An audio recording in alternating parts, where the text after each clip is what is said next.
Voy a empezar refiriéndome a una persona que se llama Antony Blinken. ¿Quién es Antony Blinken? Es el secretario de Estado de los Estados Unidos. Es decir, es el encargado de la política exterior de los Estados Unidos del gobierno de Biden. Blinken es un diplomático con muchísima trayectoria, fue clave en muchos procesos que se llevaron adelante durante el gobierno de Obama y hoy encabeza la diplomacia americana, que como todos sabemos es una diplomacia global. Blinken estuvo hablando en los últimos días de la inconveniencia para los Estados Unidos de que haya un gasoducto entre Rusia y Alemania.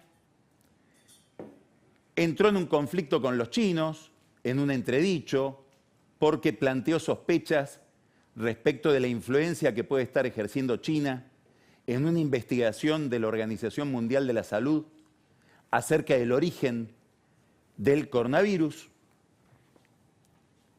Se refirió a la discriminación y el maltrato del gobierno chino con algunas etnias discriminadas, firmó un acuerdo y estuvo detrás de un acuerdo militar entre Estados Unidos y Japón. Digamos, es un hombre, Blinken, que está en grandes temas de carácter geopolítico. Por eso llama tanto la atención que haya puesto en esa agenda a Bolivia. Antes de ayer, el secretario de Estado de los Estados Unidos emitió una declaración de prensa manifestando la preocupación de los Estados Unidos por la desviación, las fallas, los agravios al Estado de Derecho que hay hoy en Bolivia por haber arrestado, puesto bajo prisión preventiva a Jeanette Áñez, que es la presidenta interina que precedió al gobierno de Luis Arce, que es el gobierno actual de Bolivia, con un grupo de ministros y colaboradores. No solamente están con prisión preventiva, sino que una justicia muy dominada por Evo Morales le agravó la pena en las últimas horas con 2 años más de prisión. ¿Por qué le interesa este tema al Departamento de Estado de los Estados Unidos? Bueno, obviamente hay una cuestión de derechos humanos que la señalaron organismos de derechos humanos, la propia Conferencia Episcopal Boliviana, pero hay un tema que trasciende a Bolivia. Y por eso podemos, siguiendo esa conexión, entender por qué el tema boliviano entró a formar parte de la agenda de alguien que está mirando el planeta. Hay elecciones este año en Perú, hay elecciones en Ecuador, hay elecciones en Nicaragua, hay elecciones en Honduras, hay elecciones en Chile, parlamentarias en la Argentina y en México, y en todos esos países los que compiten han entrado, como acá en la Argentina, en una rivalidad, en un nivel de polarización que bordea lo irracional y que lleva la disputa política al campo de los tribunales, muchas veces con manipulaciones judiciales para penalizar al gobierno que se fue. Lo que está viendo Blinken, y por eso señala cuidado de lo de Bolivia, es esta serie de episodios electorales que pueden llevar en poco tiempo a la región a un proceso de inestabilidad democrática justamente por la judicialización de la política que siempre revierte en politización de la justicia. Es una dialéctica casi inevitable. ¿Cuál es el problema central acá? El problema central tiene que ver con la definición que tenemos de democracia.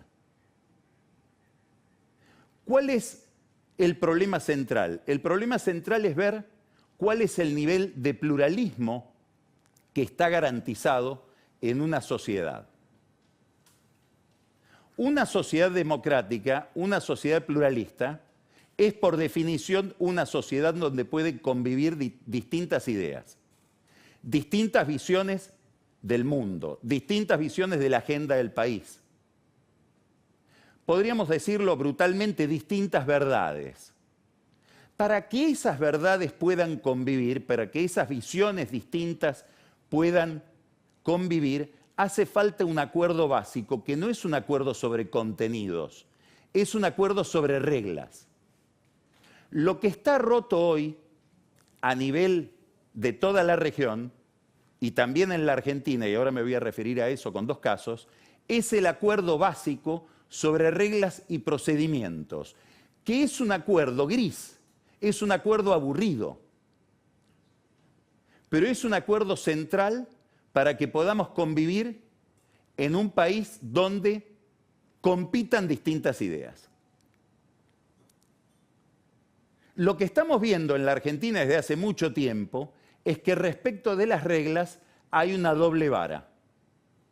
Cada grupo político, con mayor o menor énfasis, entiende que el otro, al recurrir a la justicia, lo está persiguiendo. Y en muchos casos hay algo de razón. Voy a poner un primer ejemplo. La famosa causa Puff. Es una causa que ahora la tiene el juez Ercolini, la tuvo antes el juez Martínez de Giorgi, todo subrogando al juez Bonadío, que es el primero que se encargó de este tema, donde lo que se investiga es algo bastante verosímil, que es si se montó una maniobra para presentarlo al fiscal Stornelli en la causa de los cuadernos como un fiscal coimero.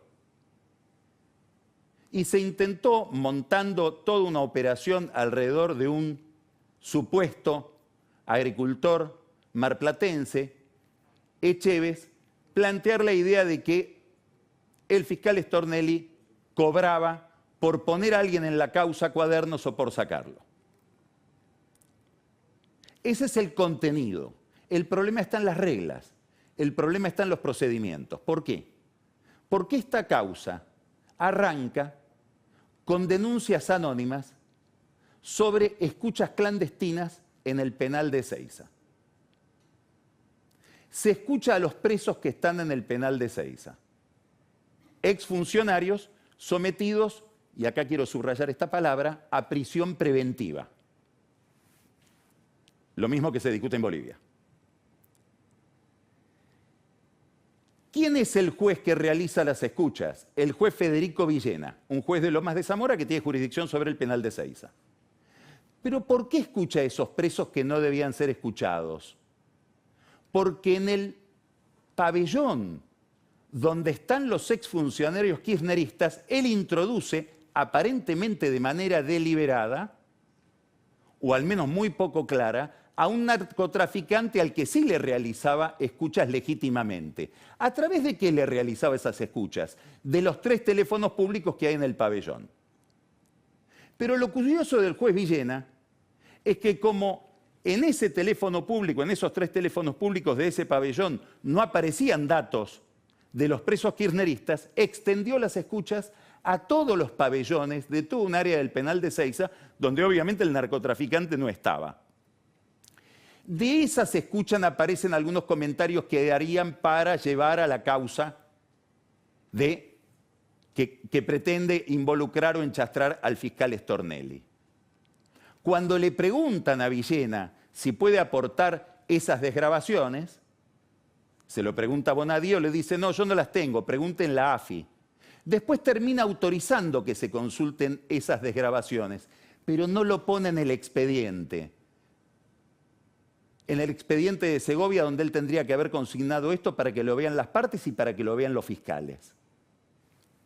Villena, que tenía una vinculación estrechísima con Silvia Magdalani de la AFI del gobierno anterior, sigue siendo juez. No tiene ninguna denuncia kirchnerista en el Consejo de la Magistratura. ¿Sabe por qué? Porque el kirchnerismo, cuando vino el nuevo gobierno de Alberto Fernández, aprovechó estas fragilidades de Villena para usarlo, si fuera posible, como arma en contra de aquellos que los habían perseguido, en contra del gobierno de Macri, en contra de Macri.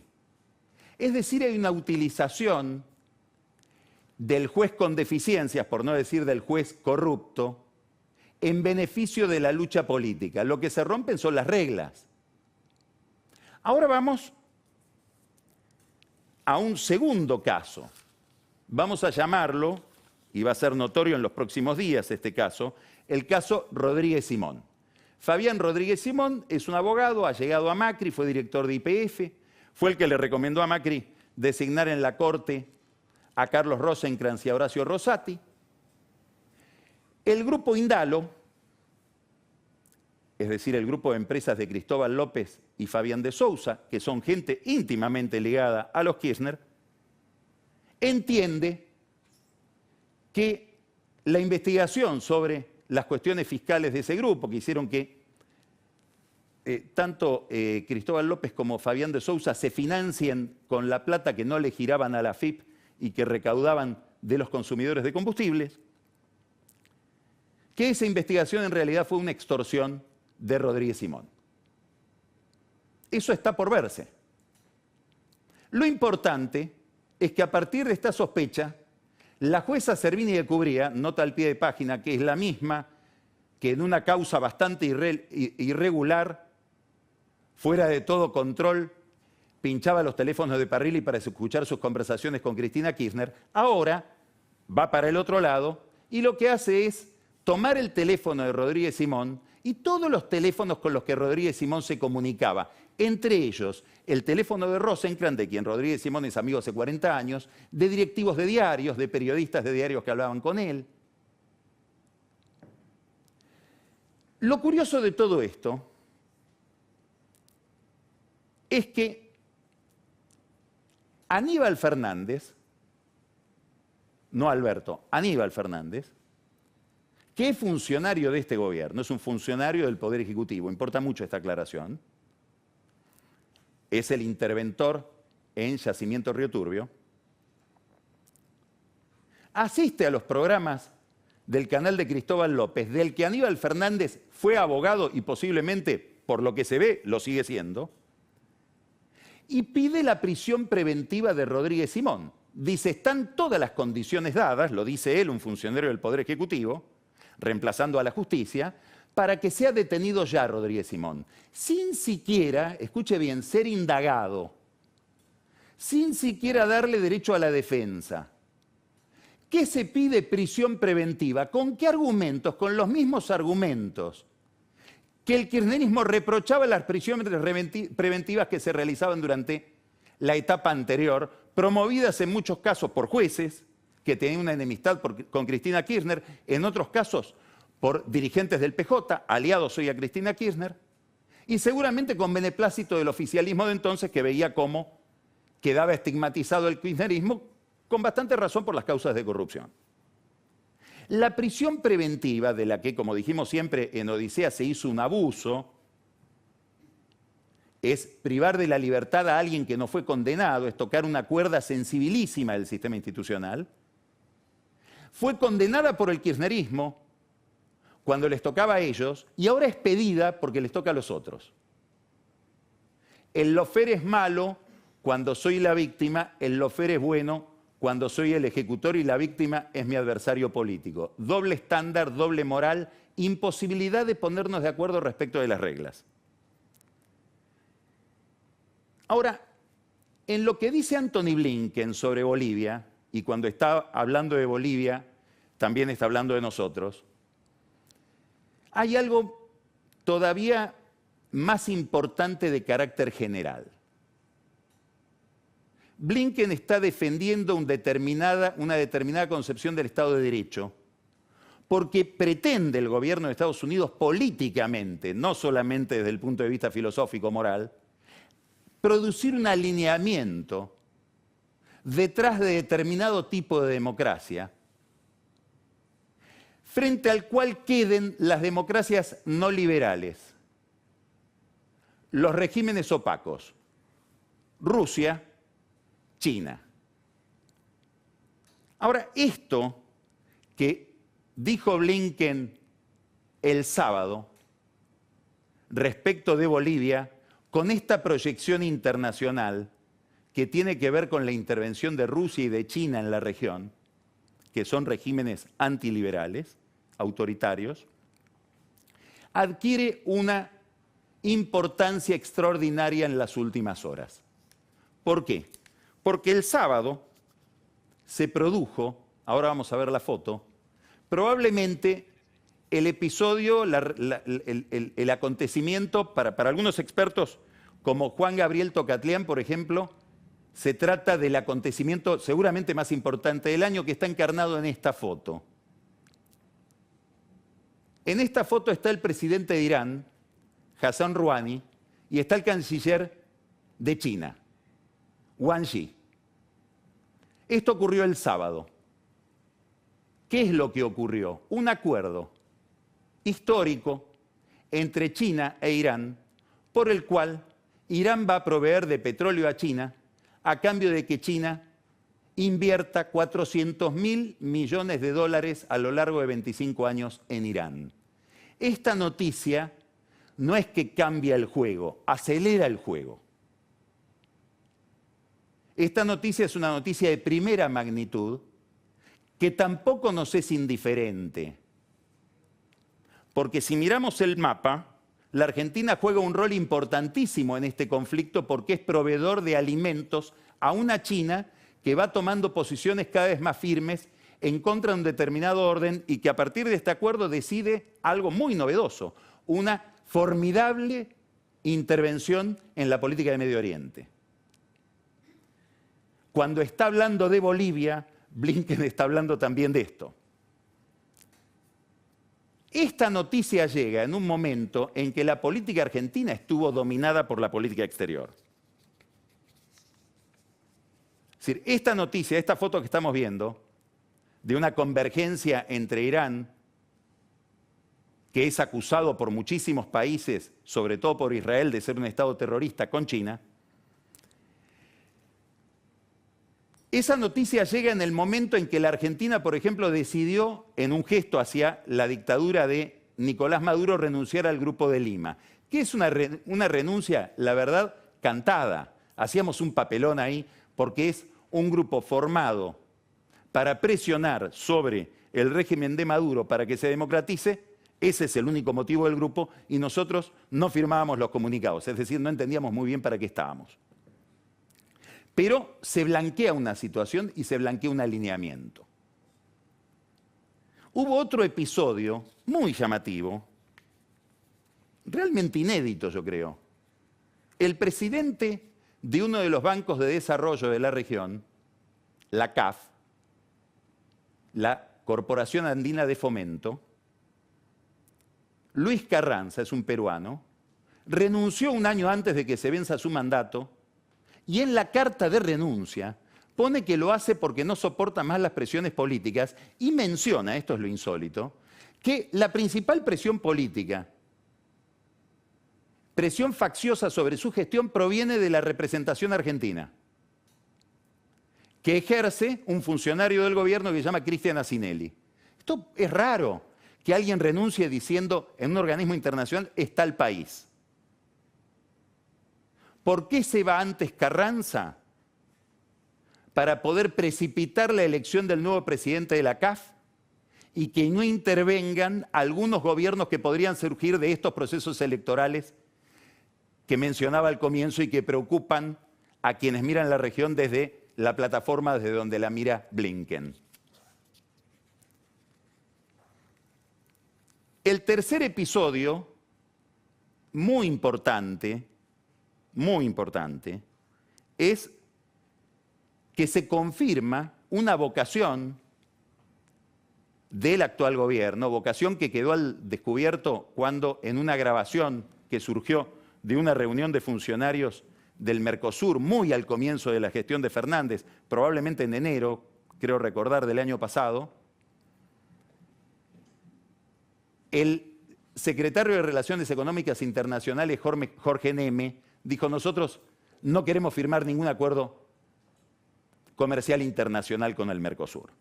Eso fue decir, nos vamos del Mercosur. O si quieren, váyanse, como dijo Alberto Fernández. Si somos un lastre, váyanse. ¿De qué estamos hablando acá? Estamos hablando de que Brasil, Paraguay y Uruguay han decidido bajar el costo de sus importaciones, bajar el costo de sus insumos para poder dotar a su sistema industrial de una mayor competitividad que lo capacite no solamente para exportar, sino para que su propio público pueda consumir a menos costos, mercaderías más baratas. Esto es lo que se niega a hacer la Argentina. Nos podríamos detener muchísimo en esto, no es el momento porque no hay tiempo, pero hay una alianza muy marcada entre el gobierno y determinados sectores industriales que no soportarían esa apertura porque necesitan la protección del Estado. Lo que nos está diciendo Uruguay, centralmente lo que nos está diciendo Brasil, lo que nos dice Paraguay es: nosotros no podemos retrasar la modernización de nuestras economías porque hay 12 industriales argentinos que no pueden tolerar la competencia. En homenaje a esos industriales, todos nosotros, los consumidores argentinos, pagamos cosas muchísimo más caras. Esta es una alianza muy poderosa que tiene el gobierno. Puedo dar un solo ejemplo. En el último presupuesto se levantó la protección que tiene todo el sector de importación y ensamblado de electrónicos en Tierra del Fuego. Eso lo lidera un financista de la campaña del peronismo, que ya lo fue en la elección del 2015, Rubén Cherniakovsky, a quien Daniel Scioli, en compensación por esa ayuda económica, le acaba de conseguir un contrato para la venta de 50 millones de dólares en langostinos con Brasil. Es lo único que ha funcionado hasta ahora bien de la relación con Brasil. El favor de Scioli a su amigo Cherniakovsky. Quiere decir que la Argentina, la región, sus socios comerciales le están planteando una encrucijada que implica hacia dónde quiere ir en materia de modernización económica. Hoy es un día muy importante por otra razón. Hay grandes cambios en el gobierno de Brasil esta noche. Dicho sea de paso, había un viaje, hay que ver si se confirma en este clima, de Martín Guzmán, del ministro de Economía, a Brasil. Se iba a ver esta semana con Paulo Guedes, con su colega, y Guedes muy probablemente le va a pedir en algún momento una rebaja arancelaria. Volvemos al tema de la apertura económica, de la posibilidad de bajar el costo de los insumos y de los bienes de capital, etc. Una rebaja de alrededor del 20% en el arancel externo común, a lo cual Guzmán se va a tener que negar. Hoy Bolsonaro hizo un gran cambio de gabinete, echó a alguien muy importante que es Ernesto Araújo, que era el canciller, un ultranacionalista que se había alineado de manera irracional con el gobierno de Trump, hasta hacerle decir a Bolsonaro que Biden ganó con fraude. La salida de Araújo puede tener muchas explicaciones, pero la más importante es que Brasil está buscando una reconexión, y la está logrando con el gobierno de Biden, dato importantísimo para Alberto Fernández. Echó al ministro de Defensa y lo reemplaza por alguien que seguramente va a producir una mayor aproximación entre las Fuerzas Armadas y Bolsonaro, tanto que hoy, en este momento, está reunida la cúpula de las Fuerzas Armadas y los jefes de Estado Mayor de las tres fuerzas brasileñas están discutiendo si van a renunciar o no, si quieren seguir o no, porque no aceptan muchos de ellos esta política de aproximación del Poder Ejecutivo a las Fuerzas Armadas. Y cambió nada menos que al ministro de Justicia y, subrayo, Seguridad. Y pone ahí a un comisario ligado a la policía militar. Estamos viendo hacia adentro una radicalización de Bolsonaro, hacia afuera un alineamiento con los Estados Unidos. Ese es el Bolsonaro que le está hablando a la Argentina. Ese es el Guedes que le va a pedir a Martín Guzmán una rebaja de aranceles. Todo esto enmarca el problema central que tiene el gobierno, que es el problema del financiamiento. Todo esto enmarca el viaje que hizo la semana pasada Martín Guzmán a Washington. No se pudo ver, como él pensaba hacer, con Janet Yellen, que es la secretaria del Tesoro. En el Tesoro prefieren ver a los funcionarios argentinos, sobre todo en ese nivel, ¿no? Estamos hablando de la secretaria del Tesoro, cuando ya el acuerdo con el fondo haya avanzado mucho como para saber cuáles son las dificultades del acuerdo, no en abstracto.